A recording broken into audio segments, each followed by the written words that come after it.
सभी FSS fighters को मेरा प्यार भरा नमस्कार। दोस्तों, आपको बताते हुए मुझे बहुत ही हर्ष महसूस हो रहा है कि आज हमारा एफएसएस सिस्टम एक नया टूल लॉन्च करने जा रहा है, जिसमें एक डेमो सीडी होगी और इस सीडी के अंदर हमने 3 पार्ट्सों को कवर किया है।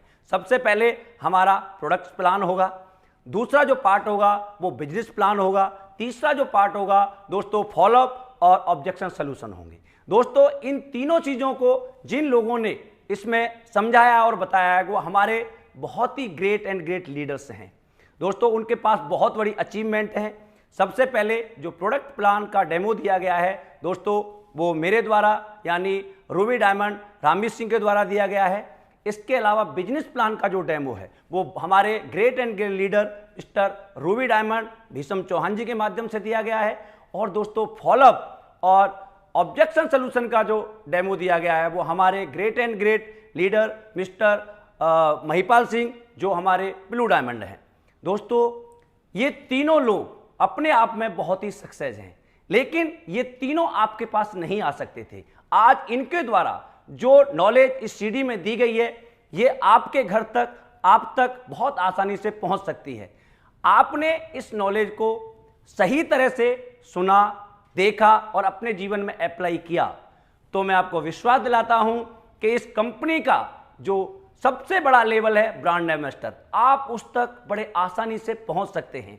दोस्तों, ये सीडी ही नहीं है, ये आपकी जिंदगी बदलने का वो टूल है कि आने वाले समय में आप इस केवल और केवल इस टूल के माध्यम से इतने बड़े लीडर बन सकते हो, क्योंकि इन्हीं चीजों को सीखकर इन तीनों लीडरों ने अपनी जिंदगी को बेहतर बनाया है। तो दोस्तों, आप सभी के लिए मेरी तरफ से all the best. Thank you, thank you. Hello sir, how are you? Fine sir. Myself Ramvir Singh, your good name? BS Bhandari नाम है सर मेरा। भंडारी सर, आपको अविनाश जी ने मेरे बारे में बताया होगा कि आज हम लाइफस्टाइल के ऊपर काम कर रहे हैं। लाइफस्टाइल का मतलब आज क्या खाना हमारे लिए अच्छा है, क्या खाना हमारे लिए खराब है, क्या खाने से हमारी समस्याएं होती हैं, क्या खाने से नहीं होती। इन सारी चीज़ों पर हमारी कंपनी काम करती है और घर घर जाकर इसके बारे में एजुकेशन देती है। यदि कि इंसान को ये पता लग जाए कि भाई ये मेरे शरीर के लिए अच्छी चीज़ है और ये शरीर के लिए खराब है, तो बहुत सारी ऐसी समस्याएं हैं जिनसे हम बच सकते हैं।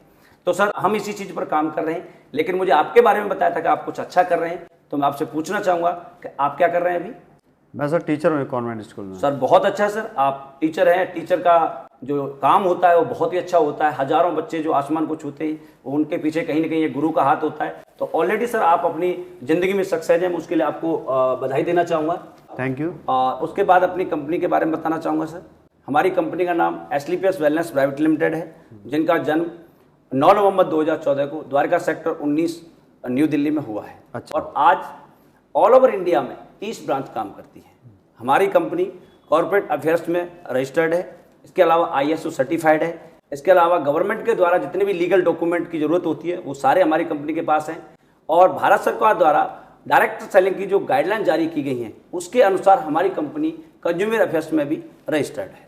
हमारी संस्था लाइफस्टाइल को सुधारने का काम करती है। लाइफस्टाइल को हम तभी सुधार सकते हैं जब हमें उसकी जानकारी हो। सही है? तो ये जानकारी मैं एस्क्लेपियस वेलनेस की प्रेजेंटेशन बुक के माध्यम से आपके साथ शेयर करना चाहूंगा।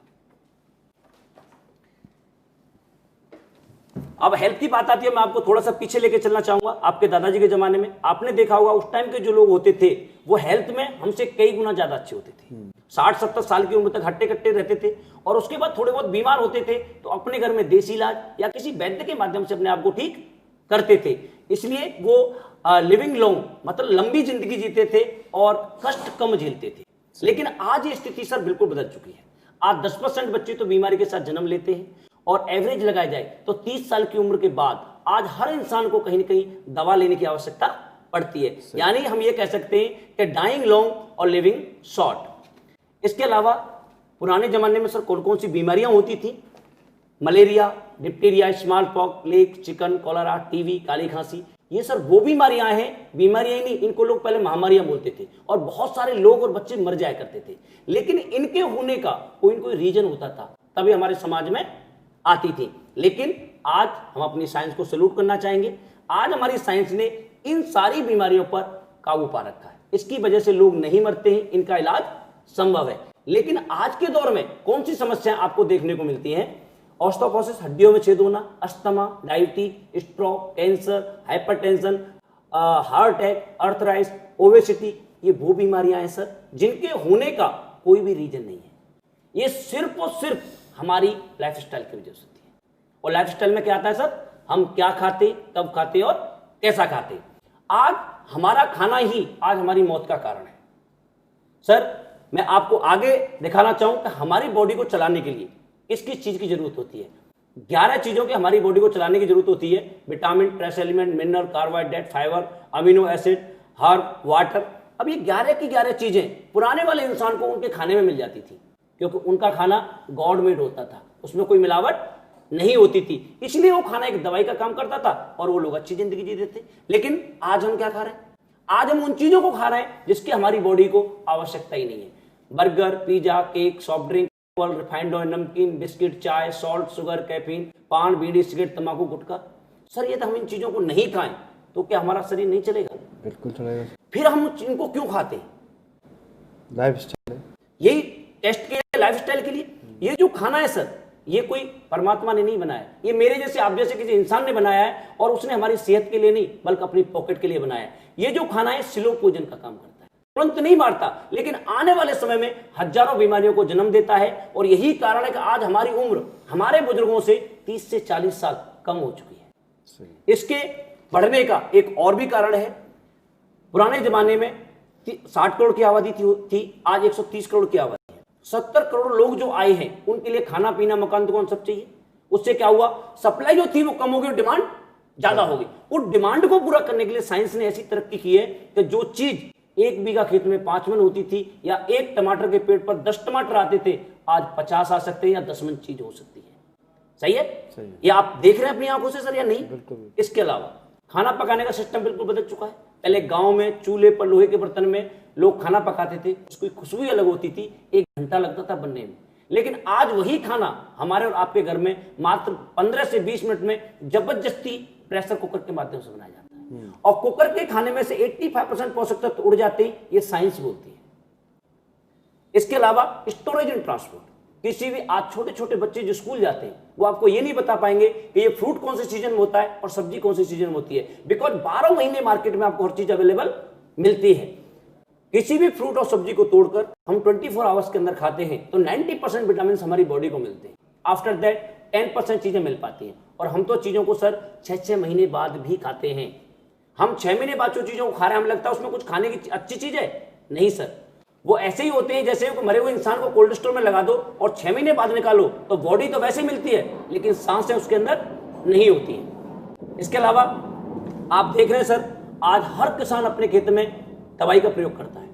इसको ही पता है जहर है, इसलिए मास्क लगा के देखता है। लेकिन क्या इस चारे को धोकर हम गाय या भैंस को खिलाते हैं?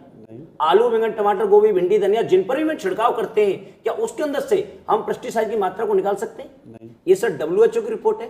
3 मिलियन केस हर साल पेस्टिसाइड की वजह से पैदा होते हैं और 2,20,000 मौतें हर साल मिलावटी जहर के कारण होती है। इसके अलावा सॉफ्ट ड्रिंक, आज का युवा शुद्ध पानी पीना पसंद नहीं करता, सॉफ्ट ड्रिंक पी के अपनी प्यास बुझाता है। सर मेरे पास बड़ी बड़ी रिपोर्ट्स हैं कि इसके अंदर 1% भी न्यूट्रिएंट वैल्यू नहीं होती जो हमारी बॉडी को कहीं भी फायदा देती हो। सर आप प्रैक्टिकल करना, इसे 15 मिनट अपने घर पर गर्म करके देखना। आपके पतीले में काला सा पदार्थ जमता है जिसकी में से बिल्कुल ऐसी स्मेल आती है जो रोड पर तारकोल डालते हैं डब्बर, बिल्कुल वैसी। और किसी भी लैब में टेस्ट कराना sir, 15 teaspoon sugar 1 litre soft drink के अंदर पाई जाती है। मेनली इससे जो होने वाली बीमारियां हैं, heart disease, increase BP, weight gain, diabetes, दांतों खराब होना, migraine, change in heart rate, depression, memory loss, brain cancer तक करने की पावर रखता है आपका सॉफ्ट ड्रिंक। अच्छा। सर कुछ पीना है तो नींबू पानी पीजिए, गन्ने का जूस पीजिए, बहुत सारे फ्रूट्स आते हैं उनका रस पीजिए, उनको पियोगे तो उससे हमारा शरीर भी ठीक रहेगा, उसका पैसा भी हमारे देश के किसानों को मिलेगा। इसका करोड़ों रुपए हम विदेश को देते हैं, इससे हमारे देश को क्या फायदा है? कुछ भी नहीं। सही है। इसके अलावा बर्गर, पिज्जा, केक, ये भी हमारे देश का खाना नहीं है। एक ऐसा खाना है जो 3-3 महीने तक खराब नहीं होता। आप अपने घर में कोई खाना बनता है हमारे घर में, क्या वो दूसरे या तीसरे दिन खाने लायक रहता है? नहीं। लेकिन ये 3-3 महीने तक खराब नहीं होता। क्यों? क्योंकि इसके अंदर जो केमिकल डाले गए इसको प्रोटेक्ट करने के लिए, वो है जो शैम्पू और कॉस्मेटिक के सामान बनाने में भी काम आते हैं। सर, केक मीठा होता है, अब इस पर चींटियां और मक्खियां बैठनी चाहिए या नहीं? बिल्कुल लगे। सर, आप एक टुकड़ा फेंक के देखना, प्रैक्टिकल करना अपनी लाइफ में, इसके ऊपर चींटियां और मक्खियां भी नहीं बैठती, बिकॉज उनकी सूंघने की शक्ति हमसे कई हजार गुना ज्यादा होती है, लेकिन वो भी इसके ऊपर नहीं बैठती। वो जानते हैं कि इसके अंदर कोई डेंजरस केमिकल है, या हमने खाया तो हम मर भी सकते हैं। लेकिन विडंबना यह है सर देश की कि जिसको चींटियां और मक्खियां नहीं खाती, जो कहीं भी बैठती हैं, उसे इंसान बहुत ज्यादा खाता है। इसके अलावा आइसक्रीम, आइसक्रीम किससे बनती है सर? दूध से। दूध से। आप मुझे एक बात बताएं कि पूरे वर्ल्ड में आज तक कोई गाय या भैंस ऐसी हुई है जिसने इतने कलर का दूध दिया हो? नहीं सर, इसके अंदर सिंथेटिक कलर मिलाए जाते हैं, और कलर जब हमारी बॉडी के अंदर जाता है तो कैंसर को जन्म देता है, और इसकी एक्सपायरी डेट भी 6 महीने होती है। कलर, केमिकल और कैंसर, ये तीनों चीजें एक दूसरे से जुड़ी हुई है। तो इसको भी कोशिश करें सर, अपने घर में देसी भैंस का दूध लें, खूब बादाम वादाम डाल के आइसक्रीम जाए, वो भी 5वें 6वें दिन खट्टी हो जाती है, लेकिन ये बहुत दिनों तक चलती है। तो कोशिश करें अपने घर में घर की आइसक्रीम बना के खिलाने की। इसके अलावा एयर पोल्यूशन, इसके बारे में तो मुझे बताने की आवश्यकता नहीं है। दुनिया भर के न्यूज पेपर दीपावली में भरे हुए थे कि दिल्ली दुनिया का प्रदूषित शहर है। मैं आपसे रिक्वेस्ट जरूर करूंगा सर कि जब भी बाहर निकलते हैं तो आप अपने चेहरे पर एक मास्क लगा के निकलें। हम अभी नेपाल गए थे सर, पहाड़ों में कंट्री है छोटा सा, और वहां पर भी लोग मास्क लगा के लेते हैं, लेकिन हमारे देश में लोग ये प्रिकॉशन नहीं लेते। ये चीज, एक मास्क आपको बहुत सारी बीमारियों से बचा सकता है। इसके अलावा वाटर पोल्यूशन, बड़े बड़े शहरों में गटर के पानी को भी लोगों को फिल्टर करके पिलाया जाता है। आज हिंदुस्तान में 70% लोगों के घर में फिल्टर भी नहीं है। यदि पानी को गर्म करके किसी मटके में डाल दिया जाए और उसमें 15 से 20 पत्ते हम तुलसी के डाल दें तो आपका पानी एज ए प्यूरीफायर हो सकता है। आज हिंदुस्तान में हजारों बच्चे हैं जो गंदे पानी की बीमारियों की वजह से मर जाते हैं, तो हम उनके साथ इन चीजों को शेयर कर सकते हैं। इसके अलावा रेडिएशन, ये मोबाइल जितना अच्छा है उतना ही खतरनाक है। जब आपको जरूरत नहीं है, आपको अपनी बॉडी से अलग रखना है। रात को कभी भी इसे अपनी पिलो के नीचे रख के नहीं सोना है, और जब इसकी बैटरी लो उस टाइम टॉक नहीं करना है, बिकॉज इसके रेडिएशनों की संख्या कई गुना बढ़ जाती है। कोशिश करें सर हमेशा एक लीड के साथ बात करने की, बिकॉज इससे पहले जब हम बात करते थे तो रिसीवर उठा के बात करते थे, सही। तो उसका सिग्नल जो था वो वायर के थ्रू आता था, उसका हमारी बॉडी पर कोई इफेक्ट नहीं होता था। लेकिन आज हम मूविंग हालत में बात करते हैं। आज से 10 महीने पहले का आपने पेपर देखा हो तो सुप्रीम कोर्ट ने सेंट्रल गवर्नमेंट को एक आदेश दिया है कि रेडिएशन का एक स्केल होना चाहिए, क्योंकि हमारे जो छोटे छोटे पक्षी हैं ये सब लुप्त होते जा रहे हैं। सही है सर। अब ये सारी चीजें आज हो रही हैं, और इसकी वजह से क्या क्या समस्या पैदा हो रही हैं उनके बारे में मैं आपसे जानकारी देना चाहूंगा सर। हार्ट अटैक, हिंदुस्तान में नहीं वर्ल्ड की बात कर रहा हूं, 60% जो लोग हैं वो हार्ट अटैक से मर रहे हैं, लेकिन उसका 35% जो हिस्सा है वो अकेले हिंदुस्तान से मर रहा है। पुराने जमाने में हमने सुना था कि 90 साल 80 साल के लोगों को हार्ट अटैक होता था, लेकिन आज 20 साल में 21 साल में, मैं आपको अपनी आंखों देखी बता रहा हूं सर कि आज से 2.5 महीने पहले मैं अलवर में बैठा हुआ था, एक बंदा अपनी फसल काटते काटते उसे हार्ट अटैक हुआ। इसके अलावा दिल्ली में एक बंदा जिम कर रहा है 21 साल का, उसको 21 साल की उम्र में हार्ट अटैक हो जाता है। तो ये क्यों हो रहा है? क्योंकि आज हमारी लाइफस्टाइल बिल्कुल बिगड़ चुकी है, आज हमारा खान पान बिल्कुल बिगड़ चुका है, उसकी वजह से ये समस्या हो रही है। इसके अलावा डायबिटीज, डायबिटीज एक हर 7 आदमियों में से 1 आदमी को हिंदुस्तान के अंदर डायबिटीज है। डायबिटीज में सर आपका ब्लड गाढ़ा हो जाता है, ब्लड गाढ़ा हो जाता है तो सर आपको हार्ट अटैक भी हो सकता है, आपकी किडनियां खराब हो सकती हैं, आपका मतलब लीवर खराब हो सकते हैं। इसके अलावा जब शुगर का लेवल ज्यादा बढ़ जाता है तो एक गैंग्रीन नाम की बीमारी और हो जाती है, जिससे कि यदि आपके पैर में घाव हो गया घुटने से नीचे तो भरता भी नहीं, लोगों के पैर भी काटने पड़ते हैं, और इसकी पूरी जिंदगी आपको दवाइयां खानी पड़ती हैं। इसके बाद सर आर्थराइटिस, आज 33 साल की उम्र में लोगों के हाथ पैरों में घुटनों में दर्द हो रहा है। बहुत सारे लोग हैं, पूरे यूरोप और नॉर्थ अमेरिका में जितने केस हैं उससे भी ज़्यादा अकेले भारत के अंदर पाए जा रहे हैं। आज बहुत कम उम्र में कमर का दर्द हो जाना, घुटनों में होना, ये बहुत ज़्यादा बीमारी आज बढ़ रही है। लोगों के सही खान पान न होने की वजह से आज हमारे लिगामेंट टूट रहे हैं, हमारे जॉइंटों में पेन दिखाई दे रहे हैं, ये बहुत समस्या हिंदुस्तान के अंदर है। इसके अलावा ओबेसिटी, आने वाले 10 साल में 50% शहरी पॉपुलेशन मोटापे की शिकार होगी। सही है, क्योंकि आज हमारा खान पान इतना बिगड़ा हुआ है जिसकी वजह से हम हर चौथे पांचवें आदमी को देख रहे हैं तो वो मोटापे से ग्रसित होता है, और मोटापा अपने आप में एक बहुत सारी बीमारियों को जन्म देता है। इसके अलावा हाइपरटेंशन, बीपी। आज से 25-30 साल पहले क्या बीपी की कोई बीमारी होती थी? लेकिन आज इस 35% स्कूल के बच्चों को भी बीपी की प्रॉब्लम है। आज हर आदमी की नाक में गुस्सा रखा रहता है, किसी थोड़ा सा हमारा कंधा लग जाए तो वो हमें लड़ने के लिए तैयार है। क्यों? क्योंकि आज हम ऐसी ऐसी चीजों को खा रहे हैं जिससे हमारा ब्लड प्रेशर बढ़ रहा है। इसके अलावा cancer. Cancer is the third largest in India. 4-4.5 lakh लोग हर साल कैंसर से भारत में मरते हैं। अब कैंसर के बारे में हमें क्या बताया गया था? भाई शराब, पान, बीड़ी, सिगरेट, तंबाकू, गुटखा मत खाना, आपको कैंसर नहीं होगा। But this is not a reality. आज आप किसी भी कैंसर हॉस्पिटल में जाके देखते हैं, 2 साल, 10 साल, 20 साल लेडीज, किसी को भी किसी भी उम्र में कैंसर देखने को मिलता है। जिन्होंने इन चीजों को नहीं किया को भी कैंसर है, क्योंकि आज हम इतनी ज्यादा चीजें पेस्टिसाइड की और अपनी लाइफस्टाइल को खराब कर चुके हैं कि किस बच्चे को कहां कैंसर हो जाए किसी को पता नहीं होता। इसके अलावा ऑस्टियोपोरोसिस, हड्डियों में छेद होना, इसमें सॉफ्ट ड्रिंक बहुत बड़ी भूमिका निभाती है, लेकिन ये प्रॉब्लम लड़कियों के अंदर ज्यादा होती है। बिकॉज जब डिलीवरी होती है तो बहुत सारा ब्लड और कैल्शियम उनकी बॉडी से आउट हो जाता है। उसे पूरा करने के लिए जिन चीजों को खाना चाहिए वो प्रॉपर मात्रा में मिल नहीं पाती है। इसके अलावा गायनोलॉजिकल प्रॉब्लम, ये बहुत ज्यादा हिंदुस्तान में सर। पुराने जमाने में लेडीजों को जो पीरियड होता था वो 15 साल से लेकर 17 तक होता था, 10 से 11 साल में देखने को मिलता है। क्या 10 साल में इस शारीरिक परिवर्तन तैयार होता है? लेकिन आज हमारी खान पान की वजह से ये प्रॉब्लम है। आज के दौर में 11 से 12 साल की लड़की प्रेग्नेंट हो जाती है, और जिसके बच्चे नहीं हुए उसकी उम्र 35 साल को क्रॉस कर गई तो आज उसके बच्चा होना मुश्किल है। पुरानी औरतें 50-55 साल तक मां बनने की क्षमता रखती थी, जो आज नहीं है। पिछले 27 साल का एक्सपीरियंस बता रहा हूं सर। 30 साल से लेकर 40 साल के बीच में 30% लेडीजों का पीरियड बिल्कुल बंद है, जो बीमारी का सबसे बड़ा कारण है। इसके अलावा लीवर, आज 30,000 से ज्यादा लोग इंडिया में लीवर की वजह से मर जाते हैं, चाहे वो केमिकल वाला खाना खाते हैं या ड्रिंक बहुत ज्यादा करते हैं या पेन किलर का बहुत यूज करते हैं। इसके अलावा स्टोन प्रॉब्लम, आज 100 में से लगभग 1 इंसान हमें ऐसा देखने को मिलता है जिसको या तो पथरी की समस्या होती है या किडनी से रिलेटेड कोई न कोई उसे प्रॉब्लम है। इसके अलावा एलर्जी एक बहुत ही तेजी से बढ़ने वाला रोग आज हमारे पास हो रहा है। एक हमारे डॉक्टर है रूवी, जिनका एक सर्वे है कि 2050 में हमारी जो आने वाली जनरेशन है वो 50% एलर्जी के शिकार होंगे, और ये ज्यादातर पानी और प्रदूषण की वजह से होता है। अब सर ये सारी चीजें तो भंडारी सर हमारी लाइफ में आ चुकी है, यही हमारी लाइफ स्टाइल है, यही हमारा खाना पीना है, यही हमारा रहन सहन है, यही हमारा सोना उठना है, और इन्हीं परेशानियों से हमारा समाज आज जूझ रहा है। अब हम बीमार होते हैं तो हम किसके पास जाते हैं? डॉक्टर्स के पास। डॉक्टर्स क्या देते हैं सर हमें? दवाइयां। आज उन दवाइयों की क्या हालत है उसकी मैं आपको एक क्लिप दिखाना चाहूंगा जी न्यूज चैनल की, जो गंगाराम हॉस्पिटल का सर्वे है 77,000 पेशेंटों का 2001 से लेकर 2009 का। तो सर ये देखिए उसका सर्वे।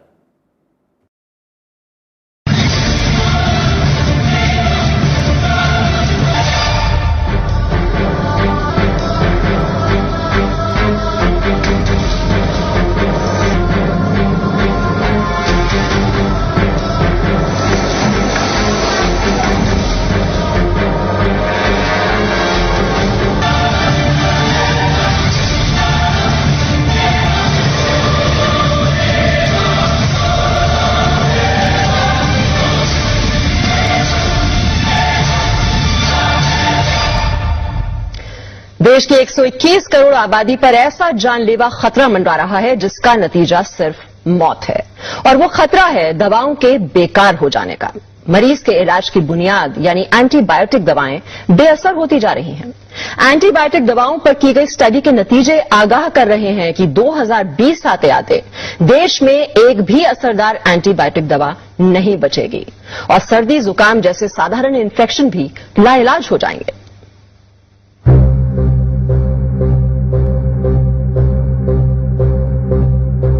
देश की 121 करोड़ आबादी पर ऐसा जानलेवा खतरा मंडरा रहा है जिसका नतीजा सिर्फ मौत है, और वो खतरा है दवाओं के बेकार हो जाने का। मरीज के इलाज की बुनियाद यानी एंटीबायोटिक दवाएं बेअसर होती जा रही हैं। एंटीबायोटिक दवाओं पर की गई स्टडी के नतीजे आगाह कर रहे हैं कि 2020 आते आते देश में एक भी असरदार एंटीबायोटिक दवा नहीं बचेगी, और सर्दी जुकाम जैसे साधारण इन्फेक्शन भी लाइलाज हो जाएंगे।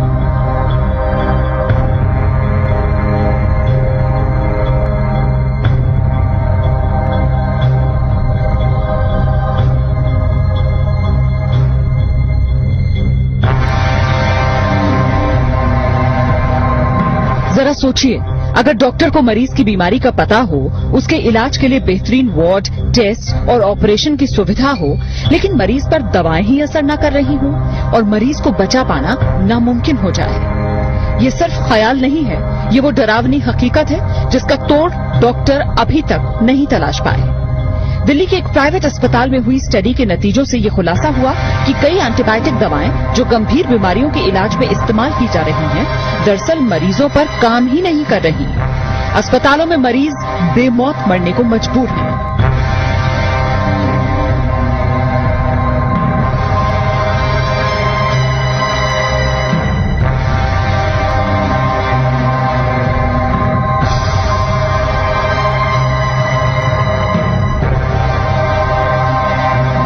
अगर हम डिस्क्रीट अब ना हो, अगर हम ये इस पे ध्यान ना दें, तो हो सकता है इवन बिफोर 2020 हमारे पास एंटीबायोटिक्स होना या न होने का कोई मतलब ना हो।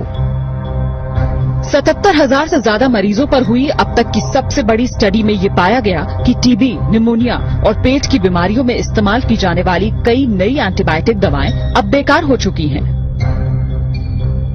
टीबी के इलाज के लिए दी जाने वाली दवा 2002 में तकरीबन 98% मरीजों पर काम कर रही थी, जबकि 2009 में ये सिर्फ 48% मरीजों पर ही कारगर साबित हो पाई। निमोनिया और सांस की तकलीफ के लिए दी जाने वाली एंटीबायोटिक दवा 2002 में 25% मरीजों पर काम कर रही थी, लेकिन 2009 में ये दवा महज 3% मरीजों के काम के लायक ही रह गई थी। सर्जरी कराने वाले मरीजों में होने वाले इन्फेक्शन को रोकना चुनौती बन गया है। अनुमानित आंकड़ों के मुताबिक देश के हर अस्पताल में हर हफ्ते 1 से 2 मरीजों की मौत सिर्फ इसलिए हो जाती है क्योंकि एंटीबायोटिक दवा बेकार साबित हो गई। अभी से दिक्कत होनी शुरू हो गई है। कई बार हमारे पास ऐसे मरीज आते हैं जहां कि हमारे पास कोई एंटीबायोटिक रह ही नहीं जाता है, तो हम लोगों को लगता है कि कई बार पेरिफेरल सेंटर से हमारे पास आए क्यों है, क्योंकि हमारे पास कोई दवाई नहीं रह जाती। तो कई बार लोग सेप्सिस में मारे जा रहे हैं आजकल, और ये दवाई प्रॉब्लम तो अभी से शुरू हो गई है और ये बढ़ने ही वाली है, क्योंकि जो नए एंटीबायोटिक्स हैं वो इन द होराइजन बहुत ही कम है। राजधानी के सर गंगाराम अस्पताल में 2001 से 2010 के बीच भर्ती हुए 77,000 मरीजों पर यह स्टडी की गई। अस्पताल में रहने के दौरान उन्हें जो दवाएं दी गईं, उनके आधार पर ये नतीजा सामने आया कि कई दवाएं 40% मरीजों पर तो कई 97% मरीजों पर काम नहीं कर पाई। यानी देश की 3% आबादी को छोड़ दिया जाए तो बाकी सब पर जान का खतरा मंडरा रहा है। मौजूदा एंटीबायोटिक दवाएं अगर इसी तरह बेअसर होती रही तो क्या बहुत से मरीजों को बेमौत मरने के लिए मजबूर होना पड़ेगा? इस सवाल का जवाब वाकई डराने वाला है, क्योंकि डॉक्टरों की राय में बहुत से मरीज इन्फेक्शंस की वजह से सिर्फ इसलिए जान गंवा रहे हैं क्योंकि अब उन पर वो दवाएं काम नहीं कर रही जिनके जरिए कुछ साल पहले तक वो बीमारी का इलाज कर पा रहे थे। पूजा मक्कड़, जी न्यूज, दिल्ली। तो सर आपने देखा आज हमारे ऊपर एंटीबायोटिक दवाएं काम नहीं कर रही, क्योंकि आज हमारे खाने पीने की वजह से जो एंटीबायोटिक हमारी बॉडी के अंदर आ रहा है उससे ज्यादा एंटीबायोटिक ऑलरेडी हमारी बॉडी के अंदर अवेलेबल होता है। डॉक्टर जिस लेवल के एंटीबायोटिक देते हैं उससे ज्यादा एंटीबायोटिक ऑलरेडी हमारी बॉडी के अंदर अवेलेबल होता है। और दवाइयां काम करने की लाइफस्टाइल हमारी ऐसी है, अब हमें अच्छी जिंदगी के साथ जीना है तो क्या करें, सही है। तो उसके लिए मैं कुछ एडवाइस आपके साथ शेयर करना चाहूंगा। जैसे कि सुबह जगकर कभी भी खाली पेट चाय नहीं पीनी चाहिए, वो एक जहर का काम करती है। सुबह जगकर आपको हल्का सा गुनगुना पानी नीचे जमीन में बैठकर पीना है। क्यों? क्योंकि हमारे बुजुर्ग बताते हैं कि आपके कहीं दाद हो जाए तो अपनी थूक लगा लेना, आपका दांत ठीक हो जाता है। जितने भी जानवर हैं ये कट पिट जाते हैं, क्या इनका कोई इलाज करता है? ये अपने चाटते हैं और ठीक हो जाते हैं। यानी हमारी जो लार होती है वो हमारी बॉडी के लिए बहुत बड़ा एंटीबायोटिक का काम करती है, सही है।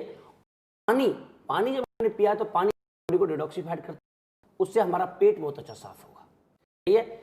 और पिया है तो सर चीज है कि जिससे कभी जॉइंट पेन सकता, जिसका एलोपैथी में कोई इलाज नहीं है, वो बीमारी लाइलाज बीमारी आपके पानी पीने से नहीं हो सकती। और पानी पिया तो पानी आपकी बॉडी को डिटॉक्सिफाइड करता है, तो आपका पेट बहुत अच्छा साफ होगा। और पेट साफ हो गया तो 90% बीमारियों का संपर्क आपकी पाचन शक्ति से होता है, सही है। खाना खाने के तुरंत बाद कभी भी पानी नहीं पीना 1 घंटे तक। क्यों? क्योंकि जब खाना हमारी बॉडी के अंदर जाता है तो हमारे अंदर एक अग्नि जलती है जिसे जठराग्नि बोलते हैं, और वो आपके खाने को पचाने का वर्क करती है। और जब वो अपना काम कर रही होती है उसी टाइम हम ऊपर से पानी डाल देते हैं। सर कोई कोई तो फ्रिज का मारता है बिल्कुल चिल्ड, तो आपकी जो क्रिया होती है वो खत्म हो जाती है और आपका खाना पचता नहीं है बल्कि वो खराब हो जाता है। लेकिन हमारा शरीर भगवान का बनाया हुआ है तो तुरंत बीमार नहीं करता, आने वाले समय में बहुत सारी बीमारियों को जन्म देता है।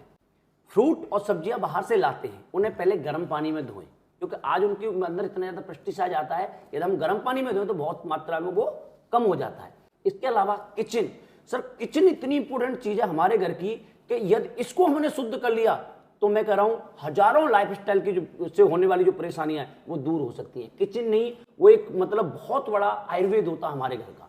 जैसे आपके किचन में जितने भी एल्यूमिनियम के बर्तन हैं इन सबको निकालो, पहले तो लोहे के बर्तन लाओ, तांबे के बर्तन लाओ, जो हमारे लोग पहले यूज करते थे उनको